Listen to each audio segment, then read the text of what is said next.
How to return an item on Temu. This tutorial shows you how to submit a return request through the app on Android.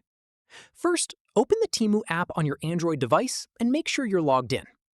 From there, tap on the U tab at the bottom right corner of the screen.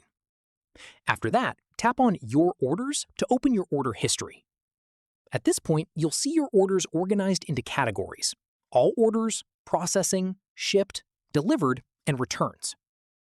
From there, find the order you want to return by browsing through the relevant tab, or tapping All Orders to see everything at once. Following this, tap on the specific order you want to return to open the order details. From here, look through the options available on that page and tap on Return to start the process. At this stage, select a reason for your return from the list provided. Choose whichever option best describes your situation. Once done, follow the remaining on-screen steps to complete your return request. Finally, once submitted, you can track the status of your return anytime by heading back to the Returns tab under Your Orders. That's how you return an item on Temu.